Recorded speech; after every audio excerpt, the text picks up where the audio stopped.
Bueno, hoy quiero comenzar hablándole del beso. Nos vamos a poner románticos. Y mire, todo el mundo sabe qué es el beso, ¿no? O besar. Y el beso ha sido parte de la vida social desde siempre. El beso es un símbolo de amor y de ternura, ¿no es cierto? Mire, en un artículo publicado en la página de la UNAM, escribe lo siguiente. Según un artículo publicado el 18 de mayo de la revista Science, titulado La historia ancestral del beso, se examinan las referencias textuales del acto de besar. En antiguos textos de Mesopotamia se menciona el acto de besar y su papel en la propagación de enfermedades. Investigaciones previas han citado que la primera evidencia documentada de un beso data de la India aproximadamente en el año 1500 a.C. Sin embargo, el mencionado artículo resalta que se han pasado por alto numerosas pruebas de actos de besar en Mesopotamia y en Egipto desde al menos 2500 años antes de nuestra era. Es fundamental entender que no todos los besos son iguales. Difiere el beso que los padres dan a sus hijos del que se entrega a un amigo. En Mesopotamia existía un beso de sumisión que consistía en besar los pies al gobernante. El beso romántico se entiende como el acto de besar a una pareja. Agrega el artículo. Hoy en día existen muchos tipos de beso. Le voy a mencionar algunos que menciona el artículo. Yo sé que a lo mejor ya los conoce. Por ejemplo, los de piquito, donde apenas se tocan los labios. O el beso francés. En el farolito Agustín Lara describe los tipos de beso que caben en un beso friolento, travieso, amargo y dulzón. El escrito concluye, ¿pero qué es el beso? Se le atribuye a Ingrid Bergman la definición. Ella dice, un beso es adorable truco que la naturaleza inventó para dejar de hablar cuando las palabras están de más. Pero déjeme decirle que el beso más famoso, desgraciadamente no es un beso romántico que tiene que ver con el amor.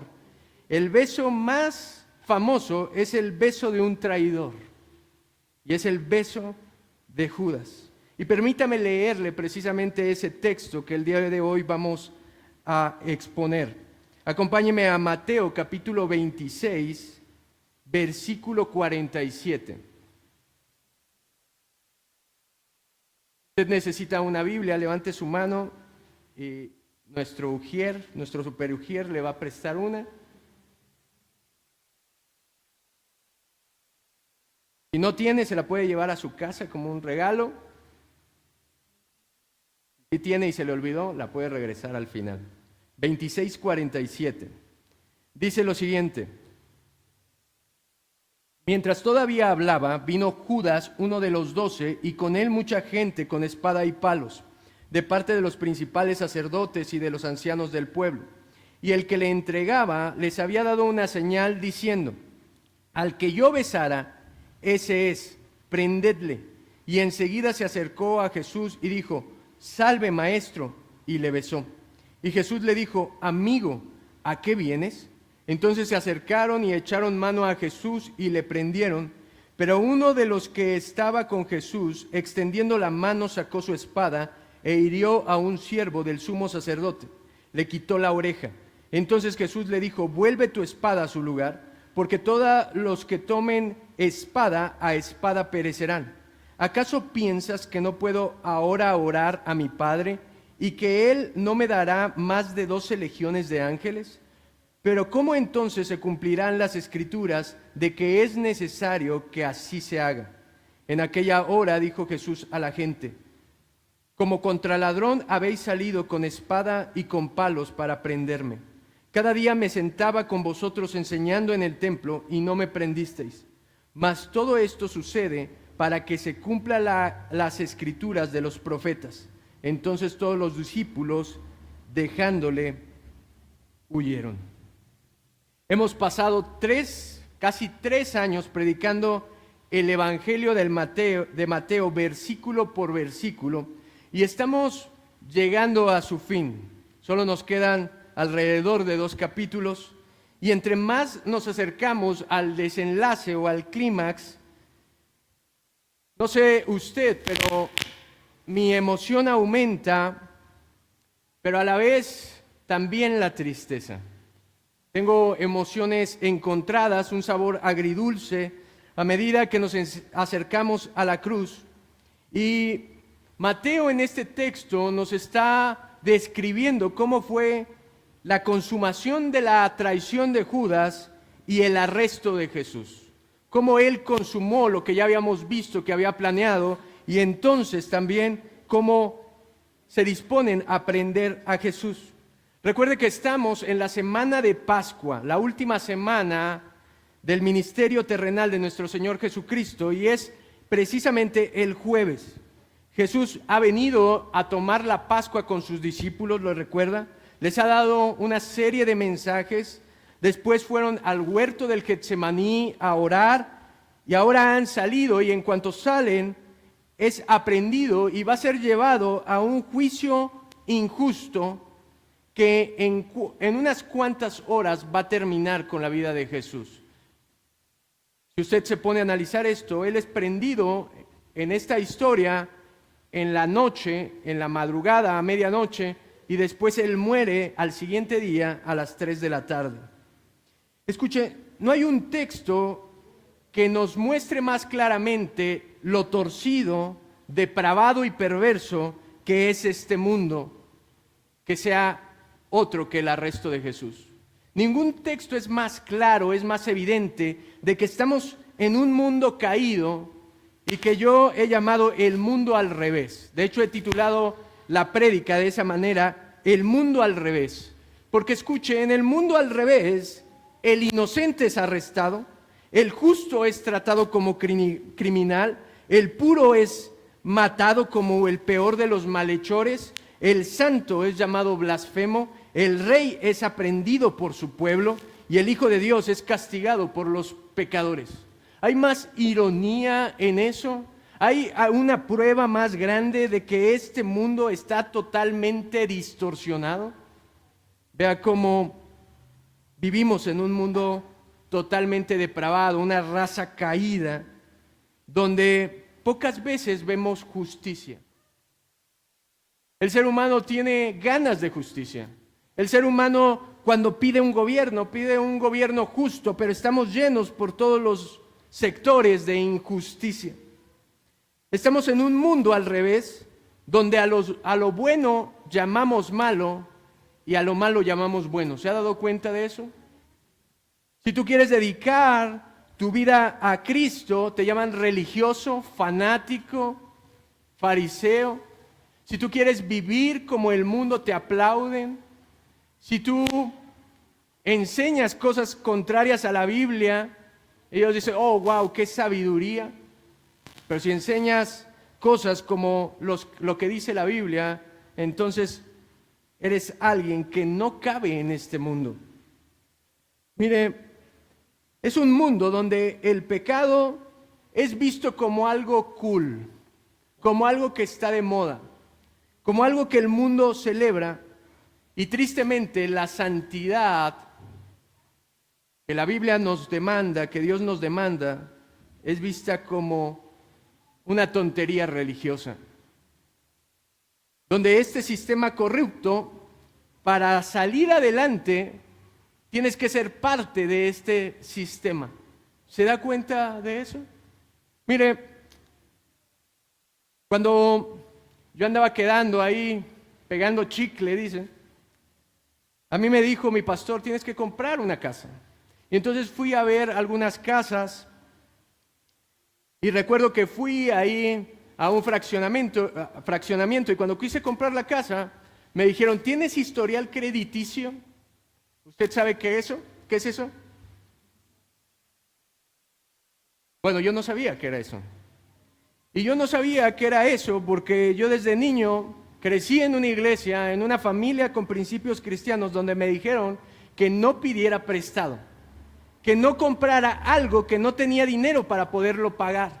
Entonces nunca en mi vida había manejado a mis 23 años ninguna línea de crédito, ni en Coppel, ni en Electra, ni en Liverpool, ni en Sears, en nada. Me dijeron, oye, tu teléfono, ni siquiera el teléfono estaba a mi nombre, estaba a nombre de mi hermano. Y el vendedor, yo traía el dinero para apartar la casa, no sé cuánto te piden, 5,000, 8,000 pesos, y traía el dinero para poderla apartar, y el vendedor me dijo, no te puedo ni siquiera recibir el dinero, porque es seguro que no te lo van a dar. Me dijo, mira, déjame explicarte, este sistema no funciona con tus principios, porque me dijo, ¿por qué nunca has tenido nada? Y le dije, porque soy cristiano. Y me dijo, este mundo no funciona con esos principios. Me dijo, el que no tengas historial crediticio es peor que a que estés en buró de crédito. Fíjese la locura. Me dijo, eso es peor porque para el mundo, me dijo, financieramente tú no existes. Por lo menos el que está en buró de crédito sabemos que no paga, pero algún día puede que pague. Pero tú no existes. Entonces yo recuerdo que me fui a mi casa y me puse a orar y oré bastante y le dije, Señor, ¿cómo es posible que en el mundo que tú creaste, los principios que tú enseñas, dice la gente que no sirven? Porque eso es lo que enseña el mundo, que lo que enseña la palabra de Dios no sirve. Y yo sentí, vino un pensamiento a mi vida, no le voy a decir Dios me habló, vino un pensamiento a mi vida donde dije, Dios no se mueve por lo que este mundo dice, este mundo se mueve por la palabra de Dios. ¿Me escuchó? Este mundo no se mueve, Dios no se mueve por lo que el mundo dice de Él. Este mundo se mueve por la palabra de Dios. Él sostiene la creación con el poder de su palabra. No le voy a contar la demás historia, pero hoy tengo casa. La estoy pagando, pero quiero decirle eso. Para nuestro Dios en este mundo no hay nada imposible. Pero lo que nosotros vemos en este mundo está totalmente volteado. Todo lo que nosotros vivimos como creyentes en este mundo es una ilusión que no sirve de nada, se desborona, no es la realidad de Dios. Este mundo vive una relación superficial, una apariencia en todos los sectores. Y cuando nosotros venimos a Cristo, entregamos nuestra vida y empezamos a vivir conforme Él nos dice, nosotros nos empezamos a dar cuenta de que nosotros no encajamos en un mundo que está al revés. No sé si me explico. Nosotros, a la medida que nos parecemos más a Cristo, menos vamos a encajar en este mundo terrenal. Pero escuche, no somos nosotros los que estamos mal, es el mundo el que está mal. Y prueba de ello es el arresto de Jesús. Prueba de esto que le estoy diciendo, de la corrupción, de la distorsión, es que arrestaron al único que toda su vida fue perfecto. ¿Qué les había hecho Jesús? ¿Por qué gente corrupta como nosotros, pecadores, son capaces de prender al santo y justo? Amado, déjeme decirle que en medio de este mundo, ahí estamos nosotros. Usted no se puede aislar de este mundo. Aunque usted diga está torcido y lo que sea, nosotros vivimos en este mundo, caminamos en este mundo, pero los cristianos tratamos de vivir bajo los principios de Dios en un mundo que aborrece a Dios, y muestra de ello es que mataron a su hijo. Escucha, este texto nos ayuda a comprender cómo los cristianos, este texto nos ayuda a comprender la perversidad de este mundo y cómo enfrentarla como verdaderos cristianos. Ese es el mensaje que le quiero dar el día de hoy. A través de exponer este texto vamos a comprender la perversidad del mundo y cómo enfrentarla como verdaderos creyentes. Vamos a analizar, me pareció la manera más sencilla, que nosotros analicemos los personajes que se cuentan en la historia a través de esta tragicomedia llamada El Mundo al Revés. Y usted va a entender por qué le llamo tragicomedia. Número 1, al comienzo de los versículos tenemos al personaje llamado el traidor. Él es un falso creyente. Mire, acompáñeme al versículo 47. Dice, mientras todavía hablaba, vino Judas, uno de los 12, y con él mucha gente, con espadas y palos de parte de los principales sacerdotes y de los ancianos del pueblo. Y el que le entregaba les había dado señal diciendo, al que yo besare, ese es, prendedle. Y enseguida se acercó a Jesús y dijo, salve, maestro, y le besó. Aquí Mateo lo menciona como uno de los 12. ¿Se fija? No solamente dice, es Judas, al que ya sabemos que es el traidor. Dice, Judas, uno de los 12. ¿Y sabe que pocas veces se utiliza esta frase, uno de los 12, para referirse a algún discípulo? Y es muy usada para referirse a Judas, esto de uno de los 12. ¿Y sabe por qué? ¿Sabe por qué intencionalmente Mateo, como escritor del Evangelio, inspirado por el Espíritu Santo, pone uno de los 12? Simplemente para acentuar la traición que Judas estaba haciendo a Jesús. Es como si dijera, Judas, uno de los que fue discipulado por Jesús, Judas, el que pasó tiempo con Jesús, Judas, uno de los que amó Jesús. Y para acentuarlo, dice, él era uno de nosotros. Mire, si usted recuerda la historia, Judas había salido después de la última cena del aposento alto y se había ido a reunir con los principales sacerdotes para consumar el acto que él había acordado de vender a Jesús por 30 monedas de plata. Mire, esto es algo ruin. Hicimos un mensaje acerca de Judas y de quién era Judas. Pero mire, acertó en que estaría Jesús en el Getsemaní. Él lo sabía perfectamente. Judas sale, ellos van a orar al Getsemaní y Judas sabía que ahí era donde podía tener la oportunidad de prenderle. Él lo hace durante la noche. Fíjese, la maldad de este falso discípulo. Él ha planeado todo. Él ha planeado entregar a Jesús en una hora donde no cause mucho alboroto. Recuerde que durante la Pascua a la ciudad de Jerusalén venían de todas partes, judíos de todas partes, que venían a ofrecer su holocausto. Y si ellos hubieran prendido a Jesús en medio de la ciudad, al lado de gente que a lo mejor era Galilea, donde Jesús tuvo su centro de operaciones de su ministerio, donde realizó múltiples milagros, ¿sabe lo que hubiera pasado? Habría una revuelta.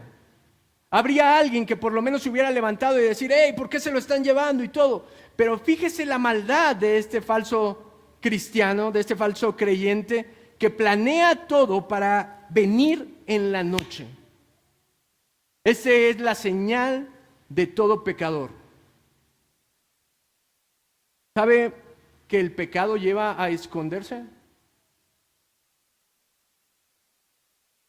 ¿Sabe que aquel que ha maquinado maldad no solamente la planea, sino busca cómo esconderse de la luz del día, de la luz de la verdad y sobre todo de la luz que vino a este mundo?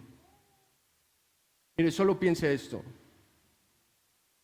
Aquel que en su corazón ha planeado engañar a su esposa, ¿usted cree que lo hace de la noche a la mañana? Lleva una serie de tiempo donde él está planeando y está buscando escabullirse del sistema. Él siempre va a buscar ocultarse y ocultarse de la gente porque su conciencia lo acusa de que no es algo correcto. ¿Sabía que los peores crímenes se cometen en la noche? ¿En la oscuridad? Aunque hoy ya nos estamos acostumbrando en esta ciudad, ¿no es cierto? A que todo pasa también a la luz del día. Mire, Judas planea no llamar tanto la atención y Judas a lo mejor estaba decepcionado. Su ambición lo llevó a la traición. Judas buscaba poder, dinero, posición, prestigio. Cuando él empezó a seguir a Jesús y él creyó que era el Mesías, él en su mente pensó, oh, tiene un reino, seguramente me va a dar una posición de liderazgo, seguramente voy a tener más posesiones de las que comencé teniendo. Pero ¿sabe? Yo creo que la decepción de Judas, porque dice que él era amador del dinero, ¿sabe que la decepción de Judas era que ahora tenía menos dinero del que tenía cuando empezó a seguir a Cristo? Eso era algo que él no podía soportar. ¿Cómo es posible que ahora por seguir a Cristo tengo menos de lo que antes tenía? Antes era robador y ahora también me robo la bolsa de las limosnas que daban a los discípulos, pero fíjese, era una realidad que tenía menos de lo que él esperaba. Él esperaba todo posesión y prestigio y en cambio Jesús le enseñó algo totalmente opuesto. Le enseñó cómo someterse y servir. ¿Ve que este mundo es al revés? Nosotros nos escandalizamos de Judas, pero hoy la gente busca lo mismo que Judas buscaba, aún dentro de las iglesias. Aún los falsos creyentes que se esconden en las iglesias están buscando lo mismo en este mundo torcido. Están buscando poder, están buscando prestigio, están buscando beneficios naturales, están buscando dinero. En cambio, tenemos un maestro que nos enseña a someternos y a servir. Es la distorsión de este mundo. Jesús es contrario a este mundo. El mundo va tras estas cosas. Y yo le preguntaba a la vez pasada, cuando estudiamos a Judas, ¿a cambio de qué traicionaría a Jesús? ¿Usted sería capaz de dejar a Jesús por cualquier cosa que le pueda ofrecer el mundo? Amado, ¿sabe que esta pregunta debe estar constante en nuestra mente? Cada que el mundo, el enemigo nos tienta a abandonar nuestra fe para poner nuestra confianza en este mundo, nosotros tendríamos que preguntarnos, ¿estoy dispuesto a cambiar por esto a Jesús? El que le entregaba había premeditado una señal. Y él dijo, al que yo besare, a ese prendedle. Al que yo bese, a ese prenderle. En el antiguo cercano oriente, un beso era una señal de homenaje. Era una señal de reverencia. Mire, por ejemplo, un siervo besaría el dorso de su señor. Una persona besaba la prenda para demostrar reverencia y devoción. Un esclavo besaría los pies de su amo. Un enemigo le besaría los pies a un monarca para pedirle misericordia. Pero el beso en la mejilla era una señal de afecto y amor íntimo. Este no era el beso que darías a cualquiera. Este beso en la mejilla estaba reservado para los amigos, la familia o bien para los alumnos de un maestro, siempre y cuando el maestro lo ofreciera primero. ¿Me escuchó? Un alumno podía ir y besar en la mejilla a su maestro siempre y cuando el maestro diera permiso primero. Y vea, este seguidor hipócrita utiliza el símbolo de amor más grande que tenemos en la humanidad para entregarlo como algo despreciable. ¿Y por qué digo algo despreciable? Porque ponga atención en esto, o note este detalle. A partir de este beso, pervirtió completamente el significado del mismo. Algo que era tan reservado, algo que era una señal de afecto, lo convirtió en nada. A partir de ese beso, tú sabes que un beso puede significar que te aman o que te apuñalan, ¿no es cierto? A partir de ese beso, tú ya no confías en la persona, aunque te dé un beso. Mire, Judas necesitaba una señal para no fallar. Judas había acumulado tanto desprecio y odio por lo que representaba a Jesús, porque no cumplió sus expectativas, que les dice, no podemos fallar en esta misión. Entonces, a quien yo me acerque y le demuestre afecto, a ese es Jesús. Porque escuche, en medio de la oscuridad, no es como ahora que hay lámparas grandes, LED y todo eso. Ellos salieron con antorchas, no veían claramente. En una de esas atrapaban a uno que no era, y entonces Jesús salía huyendo y él dice, no, nos vamos a asegurar. Tiene que haber algo que nos asegure que Él es y que no nos equivocamos. Necesitamos esa señal y es el beso. Y cuando Él se acerca a él, dice las siguientes palabras, salve maestro. Vea qué hipocresía. Y dice, y le besó. Por cierto, déjeme decirle un detalle que nos ayuda a entender esto. La palabra normal para besar es fileo. Fileo. Ajá. La palabra que viene aquí, descrita como salve maestro y le besó, es catafileo. Catafileo en el griego. Esto quiere decir, va a decir, ¿y qué me sirve eso? Le sirve para lo siguiente, vean. Lo que quiere decir cata es un énfasis o hace más grande la acción. Y entonces no tenemos un simple beso, sino ahora lo que describe la Biblia es que tenemos un beso intensificado. Es decir, lo más probable es que Judas se acercó al maestro y lo besó muchas veces. Lo besó de tal manera que era un símbolo tan evidente del afecto que se suponía que debería de tener. Quería hacer una demostración muy, muy cariñosa. ¿Se imagina? Ahí tiene al maestro y al discípulo falso diciéndole, te amo, no sabes, y dándole besos, cómo te extrañé. ¿Sabe que esta misma palabra es la que se usa para describir cuando el hijo pródigo se encuentra con el padre? Es el mismo énfasis, la misma alegría que da de besar a alguien. Este discípulo seguramente es el que más le dolió a Jesús. Y mire, no porque lo traicionara. El dolor de Jesús era que este discípulo estaba bajo el dominio de Satanás, envuelto en su propia codicia, camino a la perdición eterna.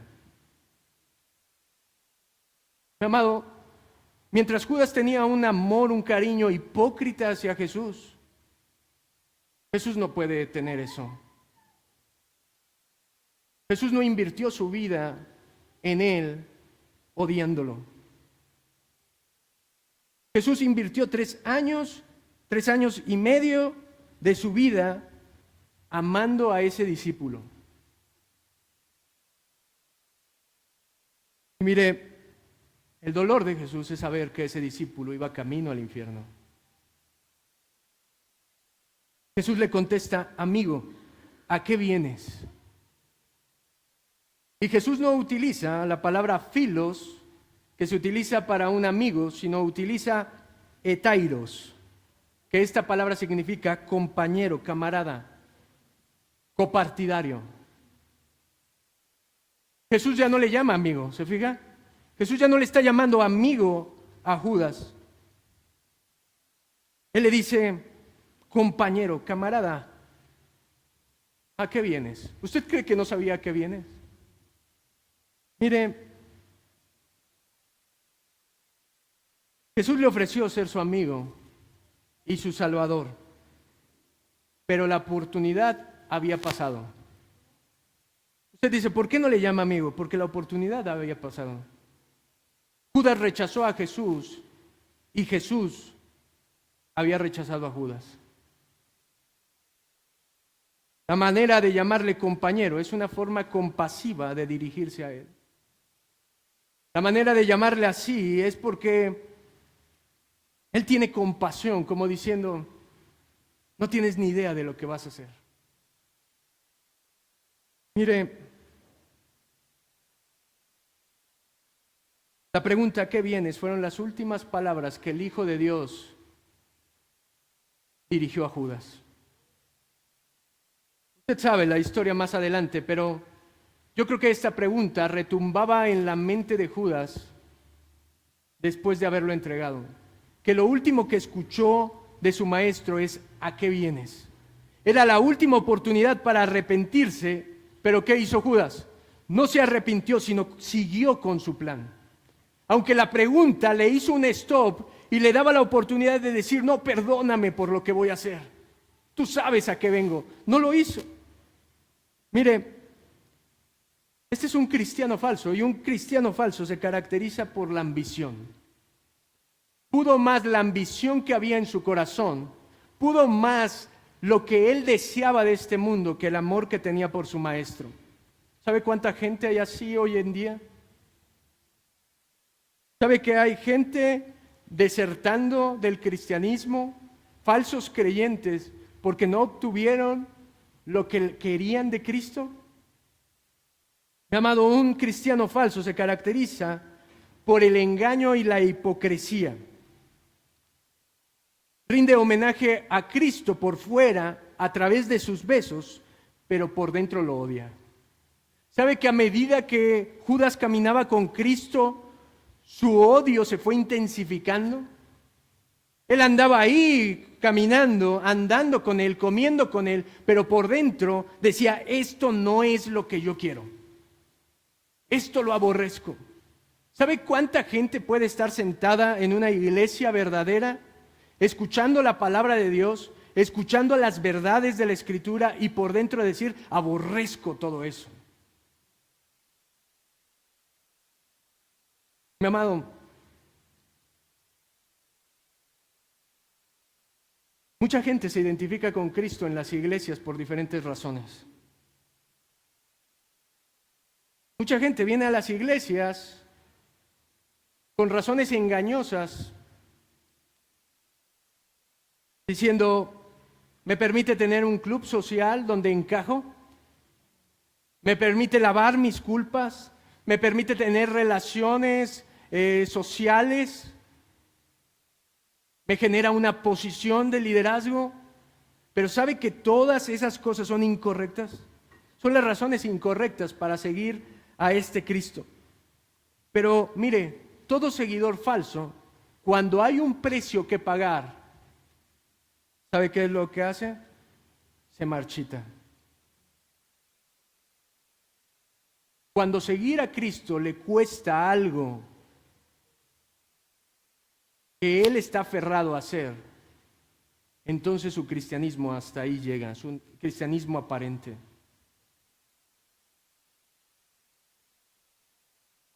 Cuando Dios habla a través de la Escritura y le dice esa relación que tienes es incorrecta, ¿sabe cuántas personas dejan a Cristo en vez de dejarle en relación incorrecta? Cuando la Biblia dice algo que está mal y que a ellos les gusta hacer eso, dices, mejor no quiero a Cristo. Mire, a Judas Cristo le dio amor y le devolvió la espalda. Los segundos personajes son los religiosos. Dice el texto que venían una gran multitud de parte de los principales sacerdotes. Era la gente que mandaron los líderes religiosos de la época. Y mire, mandaron una gran cantidad para asegurarse de que no se les escapara. ¿Se acuerda que al principio de la semana de Pascua ellos buscaban cómo prenderle, cómo matarle? y no encontraban ocasión para hacerlo, y entonces Judas le da la oportunidad de hacerlo, y ellos mandan una gran cantidad de gente. Dentro de eso estaba incluido el jefe de la guardia del templo. Esto nos lo dice Lucas 22:52. Imagínense, mandaron al líder, al jefe de la guardia de todo el templo, o sea, mandaron soldados completos. Estos eran judíos que se les daba cierta autoridad. Recuerde que cuando Roma conquistó Israel, les dio la oportunidad de hacer ciertas cosas que tenían que ver con la cultura y la religión. En eso no se metía Roma. Y entonces les dio alguna autoridad que ellos tenían. Entonces la guardia del templo podía prender a alguien y podía ejercer justicia y latigazos y todo eso a nombre de la religión. Y mire, no solamente vinieron ellos, dice que venían una compañía de soldados. ¿Sabe cuánto es una compañía de soldados? Son alrededor de 600 hombres. Mi amado, hay algunos que dicen, no es posible que sea una cantidad como esta. Algunos que cuentan más o menos o hacen cálculos de la gente que describe aquí, dicen que habría de 700 personas a 1000 para aprender a Jesús. Algunos dicen, no, yo creo que aunque dice compañía eran menos, pero imagínense, por lo menos aquí tiene alrededor de 500, 400 personas listas para capturar con palos y espadas a Jesús. Vea el mundo al revés. Vea este mundo. Esto nos dice lo pervertido del mundo. Al príncipe de paz, al cordero que iba a venir a ofrecerse como sacrificio del mundo, vienen como si fuera un guerrillero, un revolucionario, un ladrón, con todo un ejército. Y mi amado, yo le pregunto a los religiosos, ¿qué les hizo Jesús? ¿Sabe? Ellos no querían desaprovechar esta oportunidad porque no querían que Él los dominara. ¿Sabe? Ellos tenían un reino donde se sentían cómodos. Y la venida del Mesías interrumpía completamente su reino, sus tradiciones, lo que ellos estaban acostumbrados. Mi amado, ¿sabe cuánta gente hay así? Que no quiere darle el control de su vida a Cristo. Quieren seguir ellos en control. Simplemente quieren una religión para tapar su vida, para tapar la maldad de su corazón. Amado, ¿sabe que eso es el peligro de la religiosidad? Que la religiosidad te da algo con que tapar tu vida, tu corazón malvado y corrupto. ¿Sabe que el corazón pecador siempre busca tapar su vida con algo? Véalo en el huerto del Getsemaní. Cuando Adán y Eva pecaron, ¿qué fue lo primero que hicieron? Se avergonzaron y buscaron cómo taparse. Hoy en día hay mucha gente así, buscando iglesias, buscando una religión para tapar su vida por completo y que no se vea claramente. Ese es el peligro de la religión, que tú te puedes sentir cómodo en una silla mientras te vas a la perdición eterna. Amado, o usted entrega su vida por completo a Cristo o está viviendo una absurda religión de hombres. ¿Sabe cuál fue el delito de Jesús contra estos líderes religiosos?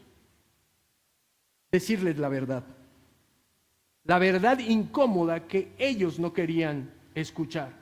¿Sabe que este es el mundo al revés? Porque las iglesias, la mayoría de las iglesias que está llena, ¿sabe cuáles son? Las que no predican la verdad. ¿Y sabe por qué?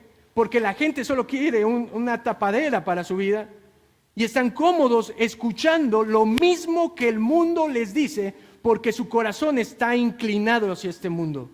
Y sabe que las iglesias que predican la verdad, versículo por versículo, son las iglesias más vacías. Porque nadie de este mundo quiere escuchar la verdad de Jesucristo, solamente los verdaderos cristianos. Amado,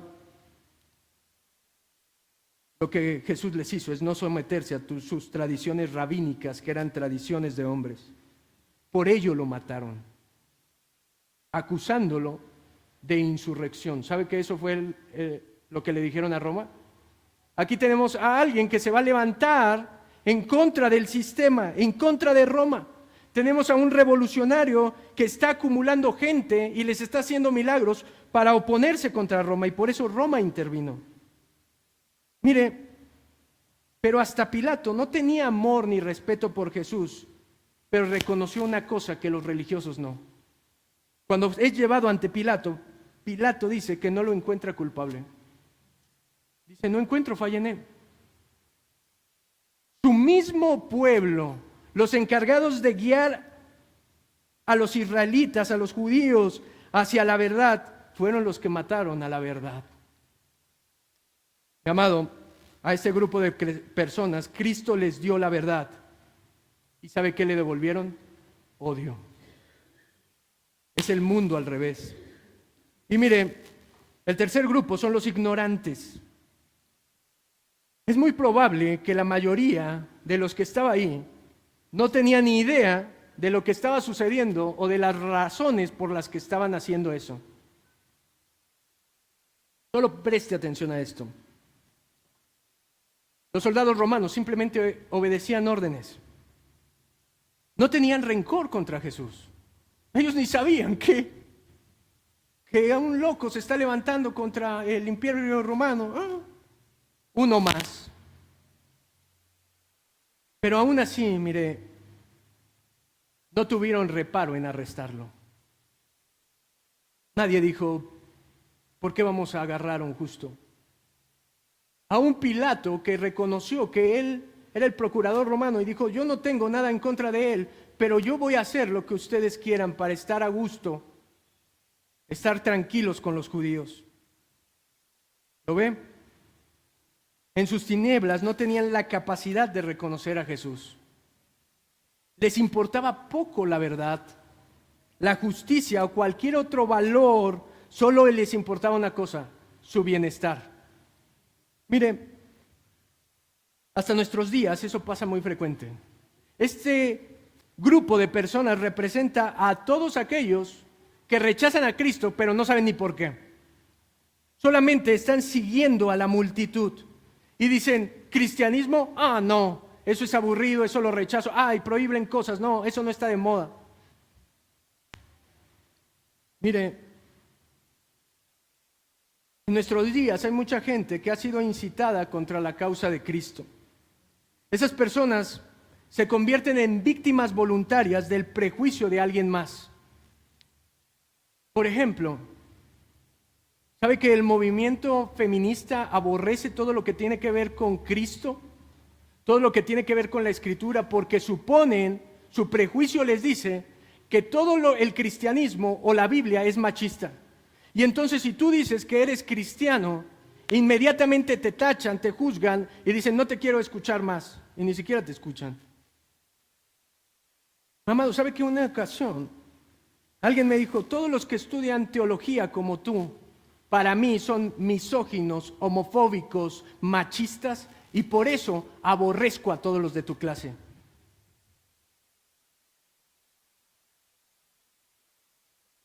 Yo le dije, pero si nunca me has escuchado, nunca le has preguntado a mi esposa cómo la trato, cómo se siente. ¿Sabe que la gente llega con sus prejuicios a la Biblia y lee solamente las partes que le convienen? O detecta cosas que no le convienen y dice, ve acá. Tú le dices, ¿tú crees en Cristo? No. ¿Y por qué no crees en Cristo? No sé. ¿Y te has alguna vez interesado por conocer lo que Cristo enseña? No. ¿Ve lo absurdo que es este mundo? Les hablas de la Escritura y te dicen, no, yo no creo que la Escritura sea la palabra de Dios. Y les dices, ¿las has leído? He leído algunas partes. Rechazan la Biblia y ni siquiera han leído la Biblia completamente. Es absurdo. ¿Cómo voy a rechazar algo que no conozco? ¿Sabe, mi amado? Hoy el mundo pide igualdad en género, ¿no es cierto? ¿Por qué las mujeres pedirían igualdad si lo que la Biblia enseña es que el lugar de privilegio lo tiene la mujer? Si usted lee atentamente la Escritura, la posición más hermosa, más digna de todo, la tiene la mujer. Es hermoso la forma en la que Dios ve a la mujer. Amado, no necesitamos nada de psicología o movimientos sociales. Lo único que necesitamos es la verdad de la Escritura, pero estamos en un mundo torcido. Mire, estas personas, yo les llamo ignorantes porque nunca se permitieron conocer a Cristo. John MacArthur dice, una conciencia culpable siempre produce cobardía. ¿Se da cuenta que ellos vinieron con una multitud? Ellos se quisieron esconder detrás de la gente. ¿Sabe? La gente de este mundo que vive en pecado y saben que su conciencia los está acusando, ¿sabe que buscan más gente como ellos? Gente que busque las mismas cosas, gente donde se sientan no tan culpables. Buscan iglesias donde no sean tan confrontados con su pecado, porque en ese lugar ellos se sienten cómodos con la mayoría. Al cabo todos somos iguales. Mire, se ha trivializado mucho la frase que la iglesia es un hospital donde acudimos pecadores. Esa es la verdad. La iglesia es un hospital donde acudimos pecadores. Pero escuche, es un hospital donde la gente viene a ser sanada, no a vivir igual. Y a mí me da coraje que la gente usa esa frase para seguir viviendo en su pecado y no doblar su vida a Cristo. Y mire, Jesús les ha dicho, ¿han salido contra mí con palos y espadas como si fuera un ladrón? ¿Como un revoltoso? Los palos eran los garrotes que usaban los guardias del templo. Las espadas macaira, una espada romana, una espada corta de combate. Han salido con él para apresarlo, por si él se rebelaba, entonces ellos lo iban a someter a golpes. Le dice, salen a mí así. El mundo incrédulo siempre ha despreciado el nombre de Dios, la palabra y todo lo que tiene que ver con Dios. Y van a usar toda la fuerza que tengan para borrar de este mundo. ¿No? Y nosotros estamos viviendo ahí. Pero déjeme hablarle del cuarto personaje que está aquí. En el versículo 51 dice, pero uno de los que estaban con Jesús, extendiendo la mano, sacó una espada e hirió a un siervo del sumo sacerdote y le quitó la oreja. Por el Evangelio de Juan, nosotros nos enteramos quién fue el que sacó la oreja y a quién le cortó la oreja. Adivine quién fue el discípulo que sacó la espada. Pedro. Y se la cortó a un siervo del sumo sacerdote llamado Malco. Y mire, no es que Pedro quería la oreja de Malco. No es que en medio de todo eso Pedro dijo, bueno, pues por lo menos me llevo un recuerdito. O no dijo, limpios no se van. ¿Ya ve cuántos valentones hay así en este mundo de, no, que me maten, pero limpios no se van? Mínimo los ensucio con la sangre. Mire, no era que Pedro quería la oreja de Malco para guardarla como si fuera un llaverito de recuerdo. ¿Sabe? Él sacó la espada y dio el espadazo buscando, ¿sabe qué? Matarlo, su cabeza, lo que buscaba era su cabeza. Pero el siervo del sumo sacerdote se quitó y lo único que pudo cortar es su oreja.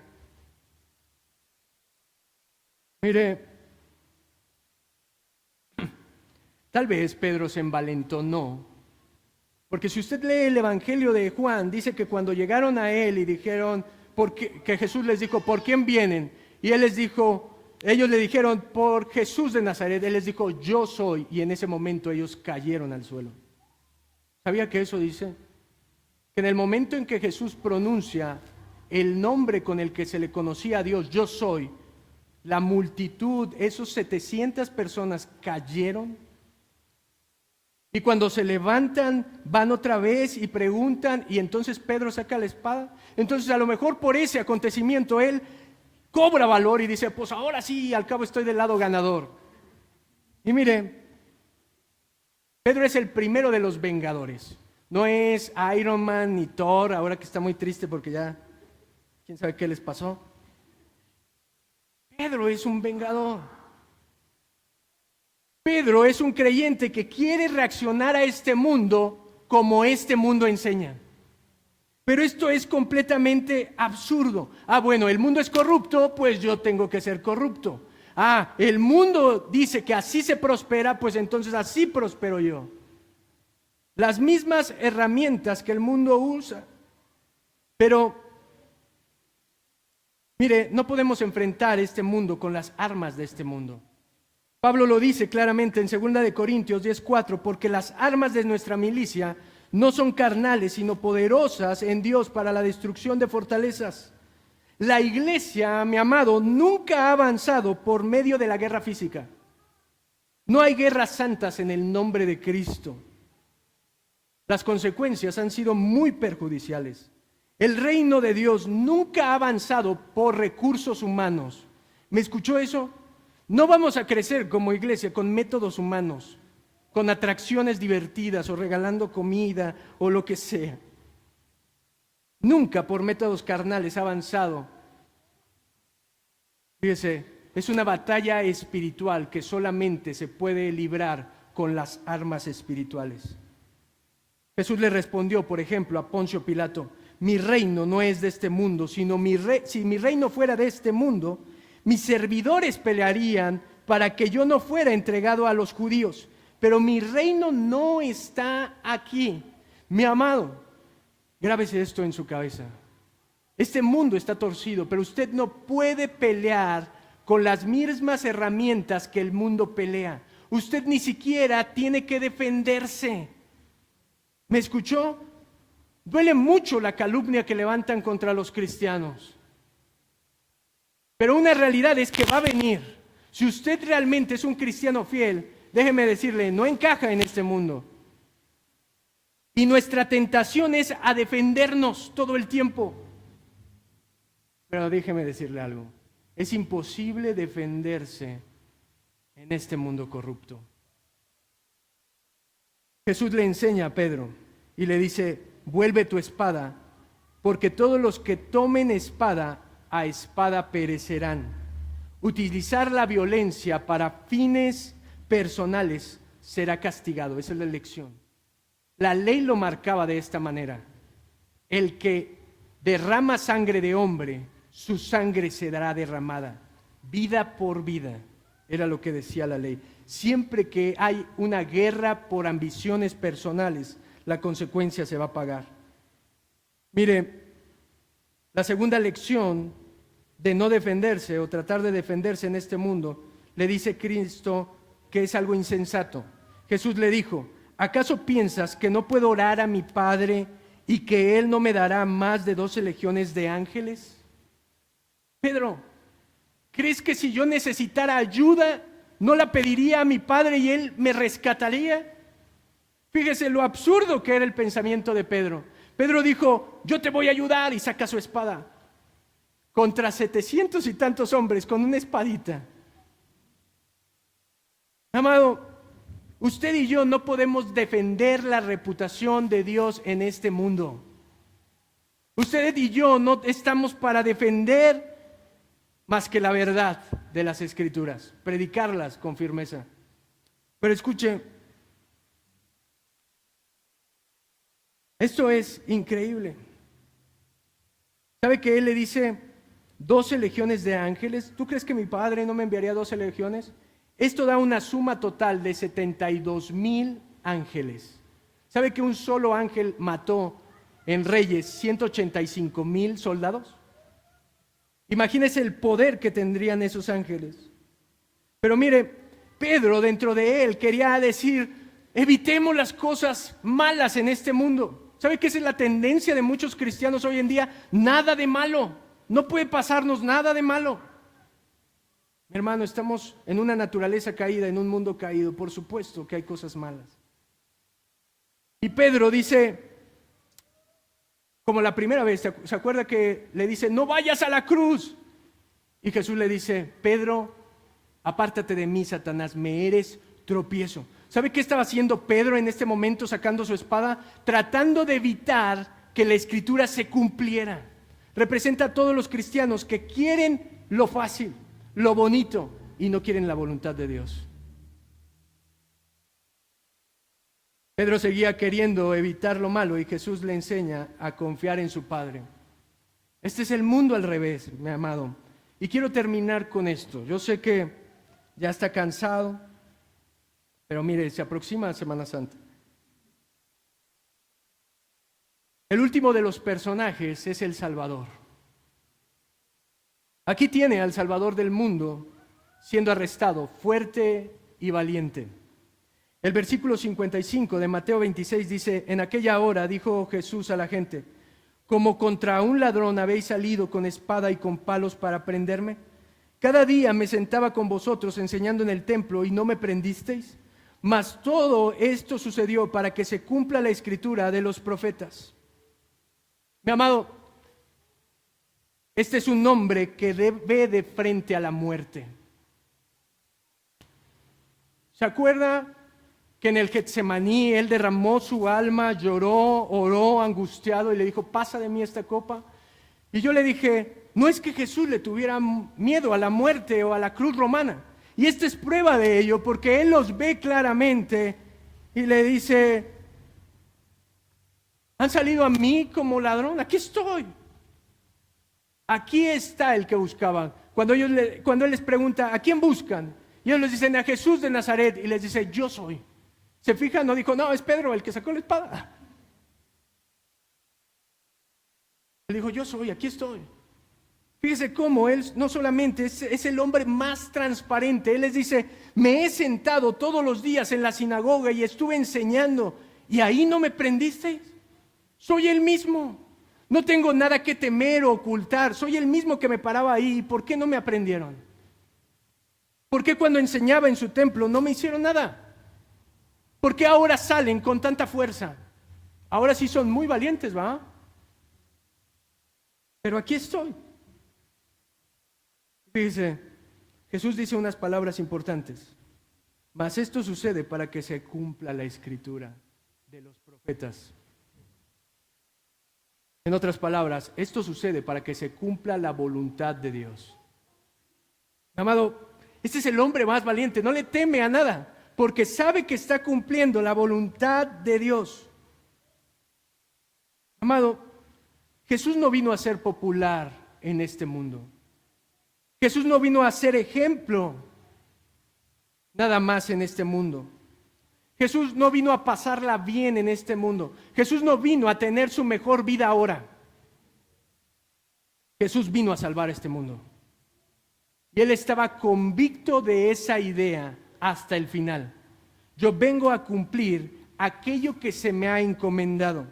Escuche, él vino a beber hasta la última gota de la copa que su padre le había preparado como el medio providencial para la salvación del mundo. Mi amado, le voy a responder la pregunta, ¿cómo responde a un mundo que es contrario a lo que Cristo es? ¿Cómo va a responder a este mundo?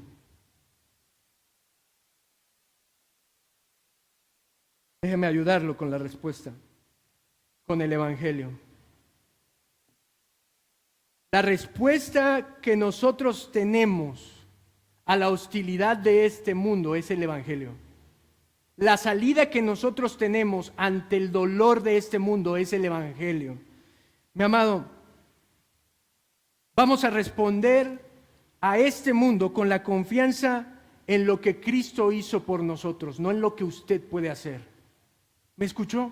¿Cómo va a responder a los momentos de crisis económica que venga a su vida? ¿Peleando en sus fuerzas? ¿Metiéndose a más deudas? ¿Deprimiéndose? ¿Cómo va a responder cuando este mundo lo difame, lo calumnie, cuando los persigan? Solo hay una manera, con nuestros ojos puestos en Cristo. Mi amado, todo este mundo va a pasar, pero lo que no va a pasar es el Evangelio. En 2 Corintios 4:7, Pablo lo expresa muy bien.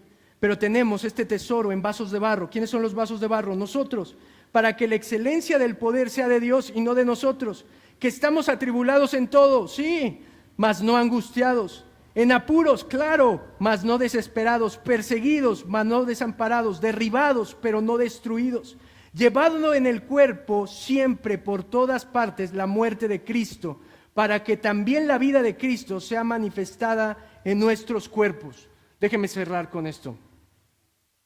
Déjeme leerle más bien el detalle que nos da Juan en su Evangelio acerca de lo que Jesús dice en Juan 18:6. Cuando les dijo, yo soy, retrocedieron y cayeron a tierra. Versículo 7.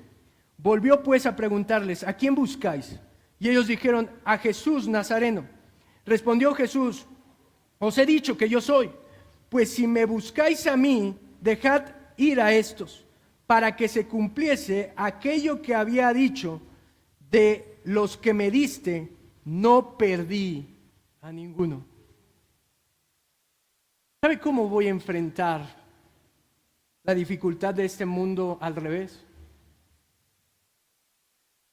Con esto en mi corazón, que cuando mi Salvador fue aprehendido, Él no rehusó a cumplir la voluntad de Dios. Mire los detalles que Él dice. A mí me buscan, dejad ir a estos. ¿Sabe?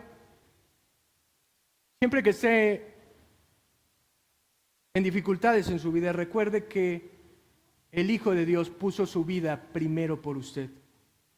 Se fija que Él va adelante y pone su vida y dice, aquí estoy yo, déjenlos ir a ellos, déjenme ir a los discípulos. Y dice, para que se cumpla aquello que había dicho, de los que me diste, no perdí ninguno. ¿Sabe por qué en ese momento no dejó que mataran, apresaran y mataran a los discípulos? Porque Él no quería perder a ninguno. Él quería asegurar la salvación de los 11 discípulos. ¿Se fija de eso? Después ellos fueron y dieron su vida y ahí no los salvó, ¿verdad? Pero lo que le importaba a Él es que ellos conocieran la belleza, la hermosura de su salvación. Porque cuando nosotros conocemos la salvación, entonces nos maravillamos de nuestro Salvador. Y mire, es lo que está diciendo. Él no pierde a ninguno. Mi amado, ese es el consuelo. Este mundo se va a acabar. Puede perder todas las cosas materiales que tenga.